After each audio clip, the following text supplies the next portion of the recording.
afternoon, ladies and gentlemen. Welcome in the Blavatskyhouse. Today we start with the second series of English talks here in the Blavatskyhouse. The first English lecture was in the beginning of this year. We thought there are a lot of English-speaking people in The Hague and we want them to know about Theosophy as well. But it turned out that these talks have a much greater range than we originally thought, because they are also be broadcast over the internet, and we have received interesting response from many parts of the world, very inspiring. And therefore we enthusiastically start a new series of lectures. The lecture today is about consciousness, about the mind and the heart. This talk can also be seen as an introduction to our course, Thinking Differently. If there are enough interested people here in The Hague or in the Netherlands, we want to start this course in English as well. People outside the Netherlands can also attend the course, Thinking Differently, using Skype. Please visit our website and there you get all the information you need. And if you have any doubts or any questions, you can write us an email and we will arrange a suitable time for you to attend the course as well. This talk is divided in two parts. After each part you can ask your questions, but you may interrupt me as well. If you have any question during the talk, please let me know and we will try to answer it. After the first part, so after about 30-35 minutes, there is a short break. You can drink something, talk with one of our co-workers, look at the bookshelf, and the lecture will finish at about 4:15. Well, ladies and gentlemen, your presence here give us an indication that you ask yourself questions. Questions about what life is, where life comes from. Questions like, who am I? What am I doing here? I see a world with war, violence, terror, with thousands of refugees full of despair. Why is there so much misery and pain in the world? Is there a purpose in my life, a reason why I am here, or is everything meaningless? There are people who believe you can never get answers to such questions. We don't agree with them. In our view, there really is an answer, and the answer is in our consciousness, or maybe I should say in consciousness. For we are able to solve the mystery of consciousness. Some interpret the word mystery as something which must be always remain obscure, a riddle that nobody can solve, but we don't see it like that. Mystery, in our view, is something that is obscure and dark, but only for those who don't think, who don't attempt to solve the riddle. But for those who think, the mystery can be solved. If you want to look deeper, when you know there is more between heaven and earth than is dreamt of in materialistic philosophy, then you can solve the mystery. Not by another. I cannot learn for you and you cannot learn for me. But you can solve the mystery by looking deeper into your own consciousness. And the only thing we, from the Theosophical Society, the ISIS Foundation, the only thing we do is giving you some clues, some hints, clues to look into yourself, but you must do it yourself. Well, the first and the most important thing we have to ask ourselves is, what is consciousness and where is it located? In recent years, we have been inundated with all kinds of studies of the brain. Psychiatrists and neurologists have tried to answer the questions where in our brain, in which brain areas our consciousness is located. There are also those who believe that consciousness is a great illusion, that it is created by the interaction of all kinds of neurons, brain cells, which establish connections, the so-called synapses, which gave us the impression that we have an ego. But, so they say, consciousness actually is an illusion. Well, we leave these speculations as to what they are worth. Later we will tell more about it. But now we want to dwell first on what Theosophy, the ancient wisdom of the gods, has to say about this subject. Theosophy itself is as old as mankind. It is true that the Theosophical Society was founded by H.P. Blavatsky and others in 1875, but that was a new impulse, a new attempt to dress the ancient thoughts in new words and to spread the theosophical ideas. But Theosophia, divine wisdom, is hundreds of thousands of years old, and many generations of sages have pondered on the subject of consciousness, had their own experiences with it, and can therefore talk about it with authority, although their writings, such as is found in Buddhism and Hinduism, make often use of other terms and words. Now, what is consciousness and where it has its seeds? Let's start with the first question. Consciousness is a being which is conscious. Everything that is a being. That sounds very simple, and in fact, it is simple. Something that is a being. Whether it is a star, or a planet, or an atom, or a human, an animal, a mineral, it is a being, and it is conscious. It is a consciousness. That's to say, behind the outer body of a human being, for example, or a plant, or a mineral, a force operates, an intelligent force, and that force we call consciousness. Everything is driven and is controlled by an intelligent force, by consciousness. Consciousness is actually the same as life, or consciousness is the same as intelligence. Talking about intelligence, we don't mean human intelligence per se. A plant has its own intelligence, not so much intellectuality, but it can intelligently, consciously, make use of the sun and the water and the food, producing from the inside its seeds and its flowers. Consciousness, life, and intelligence are therefore concepts which pretty much mean the same thing, just that one concept emphasizes more a certain aspect than another. Now, what is the characteristic of consciousness or life? That is movement, that is growth. Plato gives the following definition of life. A living being, so he says,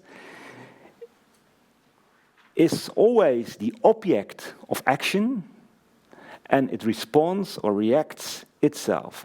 In other words, it responds to other living beings, to other consciousnesses, and other living beings react to it. A living being is not something static, something that always remains the same. It changes, it moves, it grows. Look around you, both in the great cosmos, where galaxies, solar systems, suns, planets, comets always move, always respond to each other, always be the object of action, and always act themselves. Look at life on planet Earth. Doesn't it always change? Look at the different forms of life in the 4 seasons. Look at the growth of plants and animals. Look, for example, how tadpoles change into frogs and how caterpillars become butterflies. Everything is constantly changing. Look at your own world, your world of thoughts, your thinking world. Don't you know you always think new thoughts? Don't you ever have new experiences, thereby changing your inner world, making it richer, if it's good, so you are able to overcome illusions? You cannot be 2 seconds the same person. Even if you think that what we are saying is nonsense, you still have changed since you came in here, because now you know you can't expect anything from us. So you can watch in yourself, you can think about your own consciousness, you can look at yourself. And so we have shown, in fact, the difference between consciousness and self-consciousness. Everything is consciousness, but not everything is self-consciousness. Self-consciousness means that the conscious can reflect on itself. It is, as it were, its own mirror. Humans can look at themselves, and therefore they have self-consciousness. Plants and animals cannot do that, and therefore they have no self-consciousness, or at least much less than humans. There are more evolved beings who have much more self-consciousness than we have, for all these forms and stages of consciousness are relative. But in any case, a human being can look at himself, can observe his own consciousness. He has self-consciousness and is therefore a being who is responsible for what he is doing and thinking, because self-consciousness brings responsibility. Many people wonder what is the relationship between consciousness and thinking. Well, thinking is a form of consciousness. Consciousness covers everything, everything is consciousness, and thinking is one of the many forms of consciousness. And we, human beings, have self-consciousness. We can think. Human actually means thinker. That doesn't mean we cannot know those other forms of consciousness, or that we don't possess them, or rather are them, but our main way in which we express our consciousness is by means of thinking. Thinking is a form of self-consciousness, and it is characterized by thinking thoughts. After the break, we will tell more about this subject. Everything is consciousness. But if you look around you, you see bodies, you see forms. The human body, for example, the physical globe, which is planet Earth, the vast space of our galaxy, the tiny shapes of atoms or particles of atoms. Actually, we cannot see those atoms or those particles of atoms. They are too tiny, but we can deduce that they are there. Well, the relationship between consciousness and form is expressed in what we call the spiritualistic point of view. And that means the world as we see it, hear it, feel it, in short, the world of senses is the result or the consequence of consciousness, which operates within it or through it or behind it. To put it as simple as possible, there is an operative force behind the phenomena, or behind everything, behind a man, a star, a planet, a cell, an animal, and so on. This is a highly important point. It is also the basis of our course, Thinking Differently. We ask our students whether they think the world of phenomena can or cannot exist without a driving force. This is the approach of thinking differently. However, we don't impose certain truths. We give an idea and we ask the students to think about it. We ask, can you recognize it in your own life, in the world around you? You should not believe us. You have to investigate it yourself. It's an important principle. No one, no speaker, no teacher, no instructor puts something from the outside in you. You take it from yourself, you develop it from your own heart, your inner heart. No one can do that for you. So the success of the course stands and falls by your self-motivation. So you need to consider for yourself this spiritualistic point of view. And maybe it helps you in your study when you take into consideration the opposite point of view. And that is called the materialistic point of view. And that says life is caused by the action, the operation of the material atoms or the molecules. The theories about this are vague, but they say the formation of amino acids, proteins, so a certain state of matter would have been the origin of life. Now, consciousness is not just one homogeneous force. That would mean that we always would be the same, that we never would experience new things. But your state of mind determines, colors your world. The world around you depends on the way you understand it, the way you look at it. Do you do that in an emotional way or an intellectual way, an idealistic way? So by identifying with something, you make your own reality. This is called objective idealism. Something is true when the perceiving consciousness lends it truth. Objective represents objects here, so the world of the phenomena, the manifestation. Phenomena, things, to put it simple, exist because there is a driving force behind them in accordance with the spiritualistic point of view. Well, the ideas we have about those things, about those phenomena, determine the truth and reality for us. It may sound complicated, but we explain it in the course on the basis of a very old story from the Vedas. Very old story. A man comes home. It's already dark.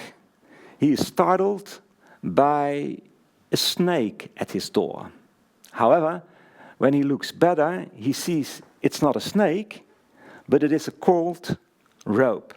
Well, the fear for that coiled rope was as real to him as when it would have been a real snake. Thus, men, humans, are inclined to interpret constantly things wrongly. We don't see the true nature of things. How come? That's because of what we call the anthropomorphic mode of thought. Anthropomorphic is often used to humanize the divine, so to grant human qualities to God or the gods. But we apprehend the word anthropomorphism something broader. For us, it means you consider or you judge the world from your own ego. You take yourself as the measure of all things. You consider yourself as the center of the world and you judge the world from your own vision, your own point of view. You judge from your own point of view what your senses perceive. You can certainly give many examples of this anthropomorphic thinking. When you are happy, then you listen differently to a given message than when you are sad.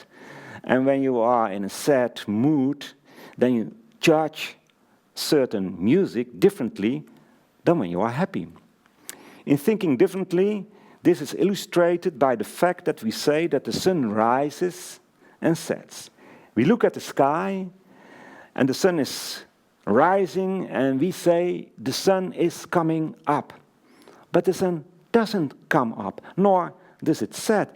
It's the earth that is the turning object. The earth turns on its axis, and that gives us the impression, the illusion, that the sun rises. As you can see, we take ourselves as the center and think that others revolve around us.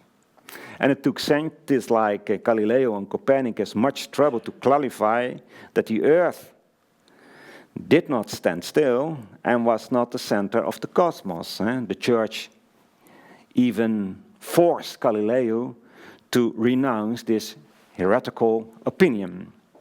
How did these scholars come up with a more accurate and non-anthropomorphic vision? They assumed a more universal vision. They didn't take themselves as the center of the world. On this very important subject, the great Greek philosopher Plato wrote very brightly. Plato compares the current human consciousness with people sitting in a cave. They are chained and can only look straight ahead to the wall of the cave. Behind them on a platform outside the cave, a huge fire is burning, which brightly lights up the wall. In between those people and the fire, statues are being carried, which throw shadows onto the lit-up wall, which are visible for the cave dwellers. If the statues are limited in number, each of the shadows will, at regular intervals, be noticed to reappear. And since those chained people only can look at the wall of the cave, they think that the shadows run from themselves and think that they are real. In other words, the current human mind identifies itself with the outside of things, not with the inside, not with the inner consciousness. But the outer world, the world as we see it, is a world of shadows, an illusion. Now there is much misunderstanding about the concept of illusion. Some believe that illusion means that something doesn't exist. We don't believe that. Illusion doesn't mean that something doesn't exist, but it exists as a result of something else. Just like a shadow exists, but the shadow exists due to the fact that there is something else that casts that shadow. This slide also exists, but it does not exist by itself. It is a projection of something else, in this case of my laptop here. So you see, anthropomorphic thinking, the spiritualistic point of view, objective idealism, and the fact that the external world is an illusion, they belong together, they form a unity. There is a driving force behind the phenomenal world. That force is projecting something in this outer area. We believe that it exists by itself. We grant reality to it, just like the man who lends the coiled rope the reality of snake. But that's an illusion. This projection does exist. It exists because there's something that projects this. Each living being, any manifestation, is therefore a projection, has a beginning and also an end, and is therefore an illusion. In the East, they use the word Maya for illusion, and Maya is derived from a Sanskrit root ma, and that means measuring. So Maya means what can be measured. This shows exactly what is meant. Everything that has a form is illusory, because there is a force operating behind it. And that force is consciousness. That force is life, which is in its core boundless, which possesses in its core everything that exists. And here we encounter the premise, the starting point of the entire Theosophia, boundlessness. Consciousness is in its core boundless, both in terms of duration. It has always existed, and it will always exist, and also in terms of capabilities. All capabilities that exist in infinity exist in consciousness. Please note, it is essentially boundless. It can never manifest the boundlessness, because then it would be everything. You might be wondering if we can prove this principle of boundlessness. No, we cannot. Is it a dogma? No, it is not. It's a starting point. It's a hypothesis. Just like mathematics is based on axioms, which also cannot be proven, Theosophia is based on this principle, boundlessness. Now, our consciousness is essentially boundless. It futures everything there is to contain in the boundlessness. There are so many qualities, properties, capabilities, talents in our consciousness. In other words, our consciousness is composed. Are there any questions? Everything clear? Yeah? Then we go on.